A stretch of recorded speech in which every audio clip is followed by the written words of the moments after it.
What's going on, everybody? This is John J Gaming on the mic here, coming at you with a brand new episode of the FCS Dynasty, where we pick things up here in the quarterfinals of the FCS playoffs. And it has been a fun playoff so far, and we're hoping to keep that rolling. Gonna get it down to just 4 teams by the end of this episode, so hope you guys are ready for it. And if you are, need you guys to do me a massive favor real quick. Make sure you hit that like button, hit the subscribe button as well if you do happen to be brand spanking new to the channel. And we will go ahead and jump right into our first quarterfinal matchup that we have here in this episode. The Akron Zips, number 1 seed in this entire tournament. They'll be taking on the Western Carolina Catamounts, who coming in at number 9. But Michael Young takes a shot early as Brian Wilson is going to line him up in the backfield to try and set a tone here for this Akron defense, as Michael Young was trying to set up that play action, but Akron was just not fooled. So now Western Carolina in a dangerous spot, possibly could be looking at a free and out here, and sure enough they do. Akron always setting 3 or 4 guys to go after this quarterback, and yet the coverage holds up downfield long enough for that pressure to get home. So Western Carolina will start out with a free and out to begin this game, but a long punt does give their defense at least a lot of breathing room to work with. But Steve Spurlock, he's feeling himself today. He is having a great playoff. He played extremely well against James Madison in the second round, but he does overthrow that pass though, and it lands into the hands of the true freshman, Pistol McNeil. Pistol McNeil able to get that interception. So keeping Akron at bay for now, but the offense continuing to put Western Carolina's defense in a tough spot. 3rd and long from the 37-yard line, right on the verge of field goal range if they picked up that first down. But we do see the true freshman, Charles Watt, really come screaming in here and making a sack on that play. And the true freshman on this defense, they have really stepped up and played some really good football. And eventually, we will see that offense wake up a little bit. Michael Young going to throw a 44-yard touchdown strike, as that will give the Western Carolina Catamounts a 7-0 lead here in our first quarterfinal matchup. So here we are in the second quarter of action. Western Carolina up 7-3 as Steve Spurlock trying to drop back the pass, but running into pressure right away. And look who's there at it again. Charles Watt gets his 2nd sack of this game. Charles Watt really making an impact. Here's a guy who did not play very much in the regular season, really getting some more run here in postseason action and making the most of those opportunities. But Steve Spurlock eventually finds that time that he's looking for, and it's going to throw a big-time pass right down the sideline, almost going for a touchdown too. It was called down at the 2-yard line, but that was an extremely tight throw. That was surprised he managed to fit it in. As goal line situation here, Akron going to try to run into the end zone, and sure enough, they do off the option over on the right-hand side, and that will be a touchdown for your Akron Zips, as they will retake the lead with less than a couple of minutes left to play here in the first half. Akron now holding on to a 10-7 lead, as now Western Carolina finds itself down here in the closing moments of the first half. We'll see if Michael Young can respond. He drops back the pass right away. Clean pocket's going to fire downfield. Got a guy, and it's going to be caught. Broken tackle later, and Davis is in the end zone. Touchdown, Western Carolina. And Michael Young throwing a dime down this field. And that's just a beautiful deep ball throw there by Michael Young, as the Catamounts now in the lead. We'll see if now Steve Spurlock can answer the call. He wants to fire deep downfield as well. What's a big play? And he does. He makes a massive play downfield, back and forth. We got ourselves a battle here as that number 1 seeded Akron Zip squad. They don't want to go down, at least without a fight. So now, 2nd and 14 from the 15-yard line is Akron trying to take the lead here, possibly trying to throw over the middle of the field, but it's going to be intercepted. This is trouble now, and only the running back could stop him possibly. The 20, the 10, touchdown, Western Carolina. And that is a massive swing of momentum before we get into the halftime locker room. Just a big-time play at the end of the day. And look at that. Western Carolina with a 21-10 lead. So now Akron finds itself down by 2 possessions. But they do get the ball to start the second half. And they're going to try to make another big play down the field. Sure enough, they do connect on that, as that pushes Akron to over 200 yards of total offense here. And a little over a half of football. We'll see if they can build off of that, though. It's 3rd and 6, trying to go with the speed option over to the left-hand side, but nowhere to go, though, as Western Carolina quickly swallows that up. However, Akron does force a free and out on the next possession, but one thing that has really shocked me is just how Western Carolina has gone after Steve Spurlock today. Specifically, Charles Watt, that was his 3rd sack. That is a true freshman custom, getting to the quarterback, making these big plays, and it just helps the offense get a little bit more comfortable, as tight end does a great job selling the block, releases at a perfect time, and now they're in Akron territory. 2nd and 14, though. Michael looking for the first down marker. He's going to get it as he throws a strike to Darnell Moore. Darnell Moore, that one-on-one coverage, and he was able to get that inside leverage. We're looking at a red zone opportunity for the Catamounts. Catamounts going to hand it off to their tailback, able to break away from a couple of defenders, and he's in the end zone again. Touchdown, Western Carolina. And the Catamounts opening up this game here in the quarterfinals of the FCS playoffs. And that number 1 seed in this tournament, they're in deep trouble now. Down by 3 possessions, 4:42 left to play. Can they cut it to just a 2-score game? Spurlock going play action. Gonna run out of time, though, as that is gonna be yet another sack. Akron has done a fantastic job of running the football this season. That has not happened here, though. And we're looking at a 3rd and 17. Spurlock gonna be forced to throw the football again, and once more, the Akron offensive line simply cannot hold up against this relentless pass rush. And Western Carolina able to get some time off the clock. Not all of the time, just a couple minutes left to play in this game. But it's becoming more clear that Akron in some deep trouble right now, as Mark Subar, their star wide receiver in this game, yes, he has over 100 yards or close to 100 yards receiving. But that being said, hasn't really been able to make the big play like we just saw there.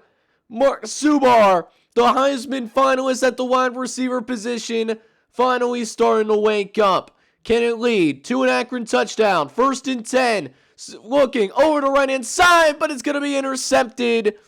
That is Pistol McNeil. That is going to be able to turn the football over yet again. And the number 1 team in the bracket ends up going down in the quarterfinals of the FCS playoffs. Western Carolina not only winning this game, but they also won this game pretty convincingly, if we're being honest with ourselves. This was a fantastic game to watch all the way through, and Western Carolina able to find a way to win this football game.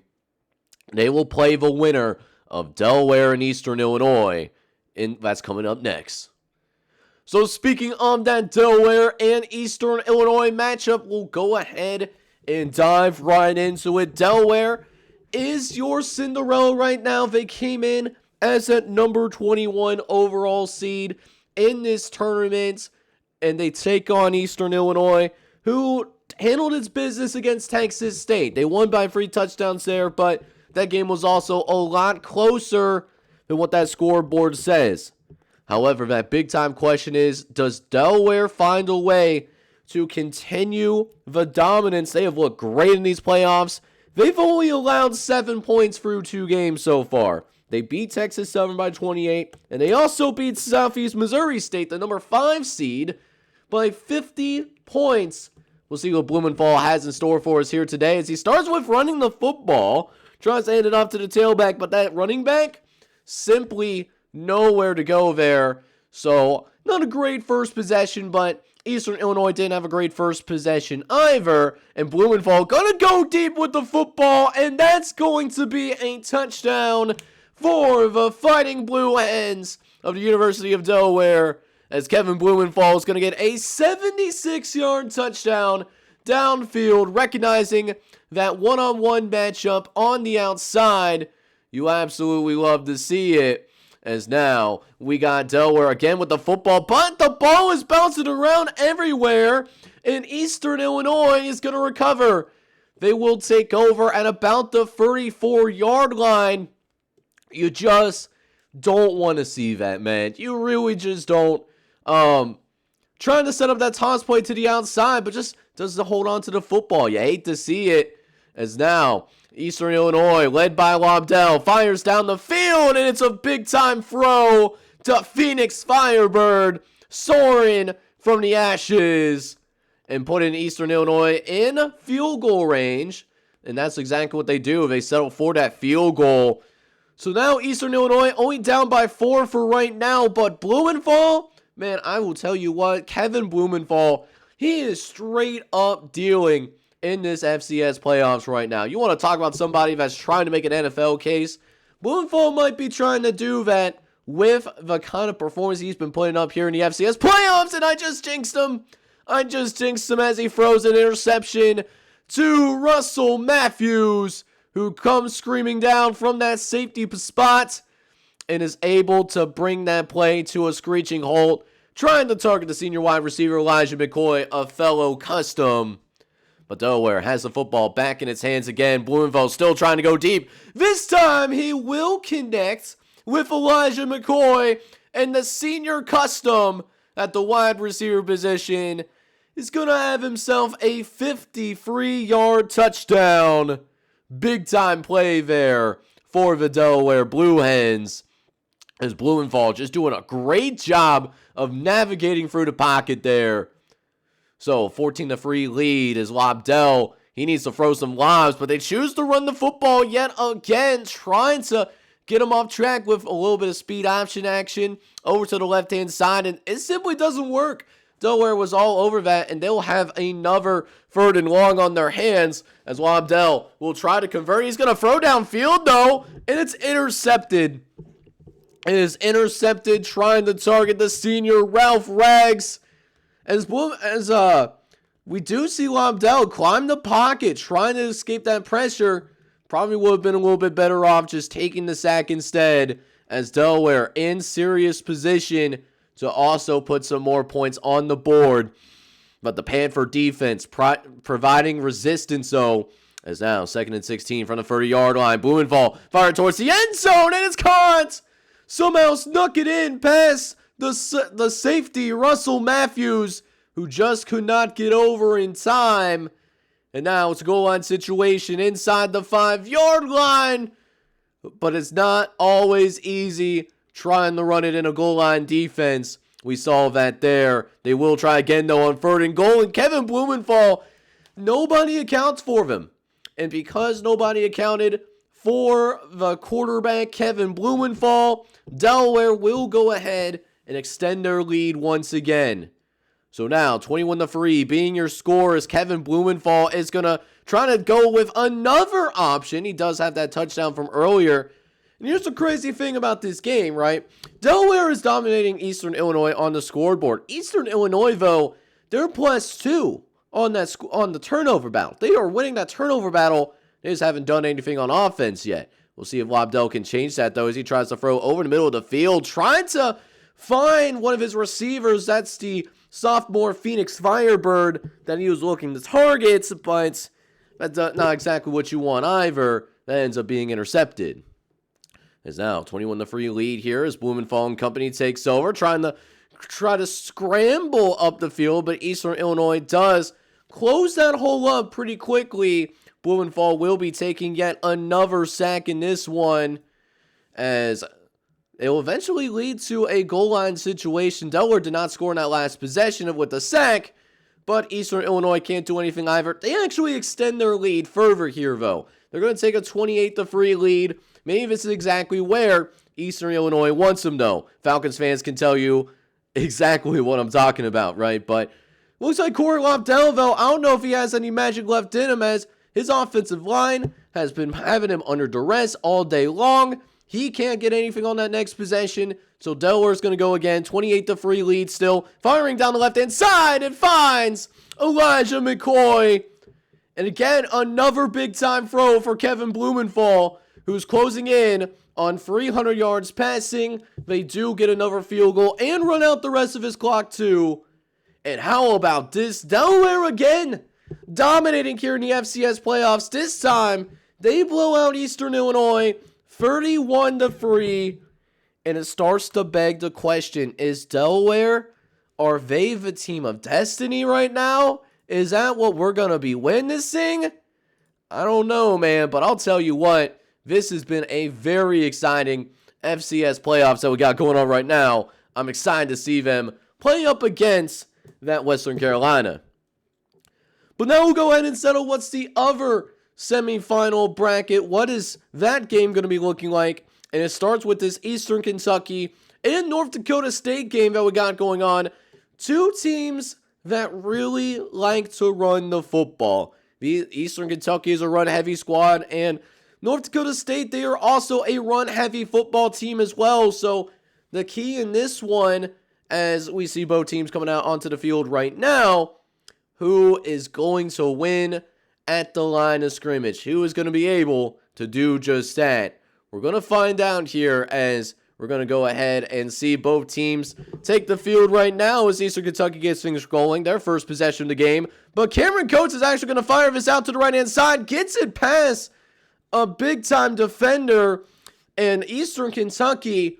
And that's going to be the big thing. Neither team is exactly the best at passing the football. Whoever is able to find consistency with that first, I think is going to win this game. And speaking of consistency, North Dakota State trying to do an option pass. And I thought it was going to be a disaster, but yet it somehow turns into a 26-yard gain for LaRon Montez, the senior wide receiver. And this was an overthrown football, or it was to go to Jerry Rice, but John Weeks. I don't know what's going on. But North Dakota State still has the football as they go back to their running game. However, it looks like they're going to be asked to pass that football yet again here pretty soon. And it doesn't work. So North Dakota State, they do have to punt this football away as Osai ready to punt this thing deep. And it is a nice looking punt for sure. However, Eastern Kentucky puts the ball on the ground, and North Dakota State, they're going to recover the fumble.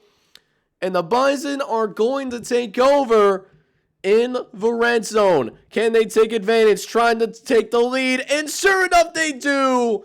Brandon Burke finds the end zone. Touchdown, North Dakota State. And the Bison make it a 4-point lead, officially speaking. So now Eastern Kentucky down by 4 here in the second quarter as Cameron Coates wants to have a big play of his own. He's going to attack downfield. It finds Chase Vaughn, who's able to chase that down for a big-time reception down the sideline. As Cameron Coates just throwing it up. He said, screw it, my big-time receiver down there somewhere. And it worked out well as they go back to the running game, trying to get Louis Rosé going. But North Dakota State, they're just not having any of that. Eventually, they will go for it here on 4th down. They don't want to settle for field goals. They want more than that. So can they pick up this 1 yard as North Dakota State in the goal line defense? It looks like North Dakota State got penetration, but Louis Rosé just refuses to go down. And it turns into a 17-yard touchdown for the Eastern Kentucky Colonels. That was an amazing run. And now North Dakota State down by a field goal. They get it to their tailback, Brandon Burke, who's got some speed of his own down the sideline and run away. North Dakota State, they will respond. It's going to be a 50-yard touchdown run for the North Dakota State Bison. How about that kind of run? That was absolutely electric. So, 14-10 lead here as we're getting closer to the end of the first half. They're going to see another option pass. This worked well earlier, and it works again. They have really killed the Eastern Kentucky defense today with those types of option passes. The Colonels just don't have an answer right now. And the Bison are driving again, going back. The Brandon Burke at first is contained in the pocket, but finds his way by changing direction. And I don't know how he got out of that, but Brandon Burks does find himself with another end zone touchdown. This time being from 34 yards out. The Bison have been doing a great job of just getting explosive plays in the running game. That's really been a difference so far. And less than 2 minutes left to play. Cameron Coates needs to respond. He's got all the time in the world. He's going to fire down the middle of the field and finds his guy. That's a catch. That's another catch here. And Cameron Coates really needed that. His fullback was open for a very long time now. Actually had multiple options he could have gone to, but chose the more contested receiver. Still found a way to make it work though, but they try a halfback pass. Cameron Coates cannot get to the football, and now we might see a return all the way. And no, we don't. Wow, he actually gets caught from behind. I was actually not expecting that at all. But it is welcome as Eastern Kentucky has a chance to keep him out of the end zone now. We'll see if they accomplish that here with a second and goal from the 3-yard line. Keefe, he's going to go ahead and run it up the right-hand side on the speed option. And North Dakota State again finding the end zone. It's a touchdown for the Bison. A 28-10 lead is coming right up. So now Eastern Kentucky just desperately trying to find something here at the end of the first half. But Cameron Coates is going to put the football on the ground yet again. And that is going to be picked up by the North Dakota State defense. Not what you want to see, but what we do have to deal with, unfortunately. So it does remain 28-10 here in this first half. Eastern Kentucky trying to make something happen here in the late phases of this game, going into the third quarter. And Palmer just having none of that. He gets his first sack of the game finally, as he's able to get off the offensive lineman at a good time. So now it leads to a third down. Granted, the Colonels have been pretty good on third down so far today. 3 for 7. Coates dropping back. He's going to fire over the middle of the field. Finds his guy, and it's a reception. That's a big-time first down for the Eastern Kentucky Colonels. How about that? As Cameron Coates has the offense moving, he wants to try to score on this drive, but they still don't want to abandon that running game. They're trying to get Luis Rose going, but other than that 17-yard run that he's had earlier, he's been shut down. As Coates has to put a lot more on his shoulders than usual, but he is capable of doing that as he finds Chris Vaughn in the end zone. That is a touchdown for the Colonels as Vaughn gets another one up. Now just a 2-score game, but we cut into the fourth quarter. Eastern Kentucky has to score touchdowns here. They might have 2 possessions left if they are lucky to get the ball back again. And not only do they not score in this possession, there was a 4th down conversion that they did not pick up, so you hate to see that. But on the following possession, Mike Williams is going to intercept this pass here, and it looks like that fat lady, she is going to be singing for the North Dakota State Bison as they will officially eliminate the Eastern Kentucky Colonels in what was a very competitive game here as well. North Dakota State wins 31-17, and they will get the 3rd semifinal spot as we're getting down to the teams that now have a real shot of winning that national championship. And unfortunately, it seems like the difference in this one, it really came down to the turnovers. Eastern Kentucky just turned the ball over way too many times to win this game. North Dakota State was able to control the ball on offense, and the rest was history. The Bison go into the semifinals. But who will North Dakota State run up against in the semifinals? We now have Sacramento State, the number 6 overall seed in this tournament, taking on the number 3 overall seeded New Hampshire Wildcats. And this should be a quarterback battle that I am personally excited about. Bruno Baggio, a sophomore from New Hampshire, one of your guys' customs, taking on Corey Hall, the gunslinger from Sacramento State. This is going to be a battle. I'm really excited about this game personally. It's going to be some high-flying offenses flying around for sure. So we'll go ahead and jump right into it. New Hampshire already closing in on a red zone opportunity as Baggio going to get it out into the flat, and it's going to be a touchdown for the true freshman, Ernie Whittle. A little bit of custom-to-custom love as Bruno Baggio, the sophomore custom, dumping it off on the flat to Ernie Whittle, who is a true freshman and also a custom. New Hampshire will take a 7-0 lead as Sacramento State cannot score in their next possession. So Bruno Baggio's guys are back out onto the field, and it looks like Bruno Baggio, he came to play today. Bruno Baggio looking to make a big impact on this game, as we'll see New Hampshire take a field goal there. Down 10-0 already. We'll see if Corey Hall can dig in and get his guys back into this game, as so far Sacramento State has definitely been outplayed thus far. They need a big turning point in this one. Hopefully they can get it from their special teams, as Sacramento State will be forced to punt the football away. Once again, the punt is in the air as Otis Grip, the sophomore redshirt, he's a custom, and he knows how to be dangerous down the sideline, and it's a touchdown for the New Hampshire Wildcats. And it looks like New Hampshire just might be doing a thing where they pull away and blow Sacramento State out of the building. So now it's a 17-0 game as Sacramento State needs to get something going, and maybe this is the spark right here. Willie Hendricks is going to take this carry up the right-hand side and gets a big-time play downfield. So here we go. Sacramento State looking to get on the scoreboard. 3rd and 10 from the 47-yard line. Corey Hall, he's dropping back. He's got some time. Fires downfield. Does he have his receiver? He does!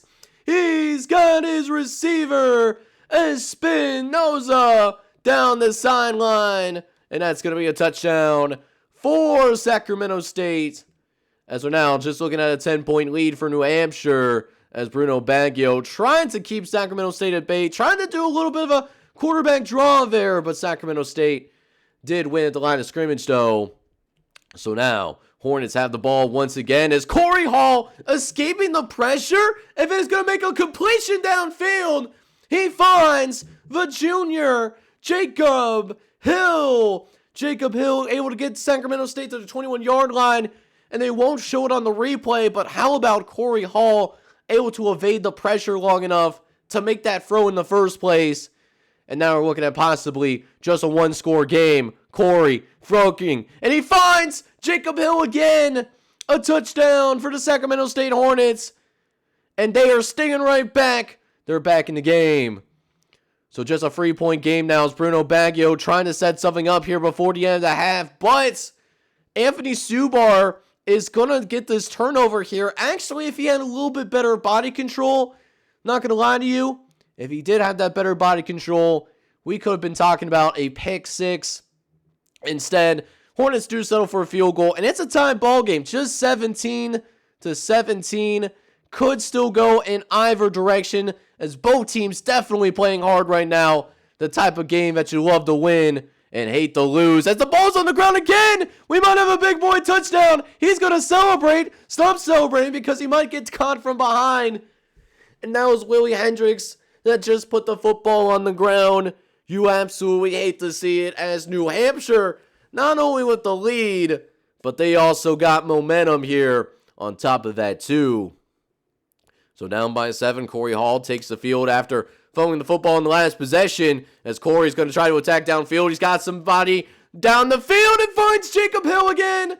Jacob Hill having a big time game in one of the crucial moments of the season. Just running straight down the field and burning that entire secondary. So now, just a 3-point game now as Bruno Baggio trying to close it out. His receiver drops the football, but he tips it up into the air. And you know who's in the right place at the right time? Tima Maska, the sophomore corner coming in off the tip. And Sacramento State now has the lead, looking to close this game out and go to the semifinals of the FCS playoffs. So it's a 7-point game with 32 seconds left. Bruno Baggio has to lead his guys down the length of the field. Otherwise, this game is over. 4th and 13, though. They must convert. They send the blitz. Bruno fires to the right-hand side and it's caught. Same receiver that tipped the ball in the air that led to the touchdown that gave Sacramento State the lead in the first place. He does at least redeem himself, at least just a little bit there. But last play of the game, they're still at the 46-yard line. So if they don't get this, it's over. And sure enough, it is a sack on the very last play of this game.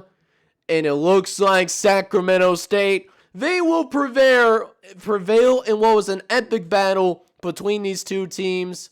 And we'll see some Big Sky hatred in the semifinals as Sacramento State will move on to the next round. So this episode definitely had some very competitive games here in the FCS Dynasty. But no matter how close or how much of a blowout it was, it doesn't change the fact that our playoff list gets a little bit shorter. We now get to the point where just 4 teams have a legitimate shot of winning the national championship. Whether that be Delaware, Western Carolina, North Dakota State, or Sacramento State, who we just saw beat New Hampshire. We'll get closer and even closer to finding out who that national champion is going to be. In the very next episode, we will have the semifinal matchups that have both Delaware taking on against Western Carolina. And then that second game, have North Dakota State take on Sacramento State, a rematch in the Big Sky Conference. So with that, I hope you guys are really excited about this episode. If you guys are excited about that episode, indeed, I need you guys to go ahead and do me a favor. Smack that like button for me, and then also hit that subscribe button as well if you do happen to be brand new to the channel. This is John J. Gaming on the mic signing off, but hoping you guys are all out there having a good one. Take care, everybody.